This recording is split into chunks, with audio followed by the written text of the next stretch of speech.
2021 has seen some eye-catching new handhelds come into the fold and show us what the future of handheld gaming could look like. Of course, there's the classic Nintendo Switch, but that offers a whole different kind of handheld experience to the likes of the Neo and the Gpd Win 3, because these new consoles are seemingly the first to try and make PC gaming portable.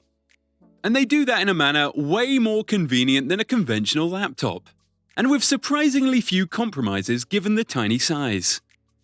But with two new handheld consoles here to oppose each other, it can be hard to decide which one is better. So let's break it down. First and foremost, we need to compare the specs of each device. The Gpd Win 3 is a smaller console, so it's going to be less powerful presumably. But is that really the case? Well, the Gpd has an 11th gen Intel CPU, which could either be an i5 or an i7. Either way, for the size of the console, that is an impressive piece of hardware. Compare that to the Neo, which is rocking an AMD Ryzen 4500U, which is also very good, but it is just short of the Gpd's Intel i7 counterpart in overall performance and about on the same level compared to the i5. So effectively, the Gpd will have equal or potentially even more processing power.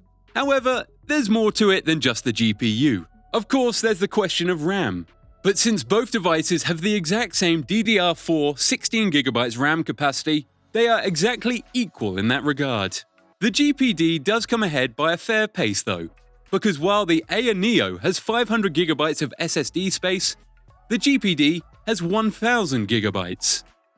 Naturally, that extra space will mean more games and other applications can be downloaded. But it also means that the Gpd will be speedier on things like loading screens. So far, it's a near fair matchup with a slight advantage going to the Gpd Win 3. But I haven't looked at the GPU yet.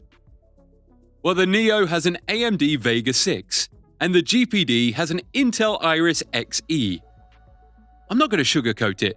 The Intel Iris Xe inside the Gpd Win is considerably better.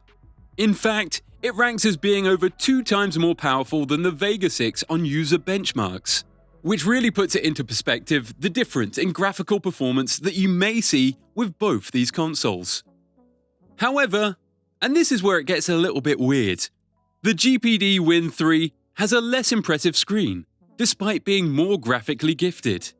It's a 5.5-inch 720p IPS screen that doesn't get massively bright. The Neo, on the other hand, has a much larger 7-inch IPS screen that can get up to 1080p.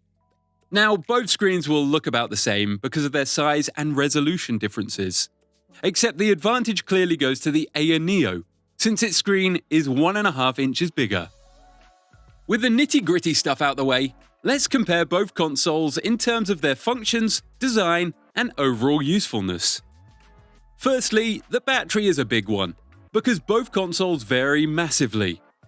The official benchmarks for battery vary depending from game to game, but for heavy games, the Gpd supposedly lasts around 1.5 hours, whereas the Neo lasts anywhere between 2 to 3. That's probably down to the fact that the Neo has less demanding hardware, as well as having a slightly larger battery. The Gpd has less ports in total, with just one USB-C port and a USB-A port, as well as a 3.5mm audio jack. The Neo has a 3.5mm audio jack and 3 USB-C ports comparatively, which is huge because that means it could be connected up to 3 separate screens for co-op use. That kinda adds a whole Nintendo Switch spin to it that certainly has its appeal. The Gpd can only connect to one, unless maybe you bought an adapter. The Neo also has gyro control, which is something the Gpd does not have. However, the Gpd does have an extent of features that are lacking from the Neo, such as a behind-screen keyboard, micro SD slot, a fingerprint sensor, and a docking station.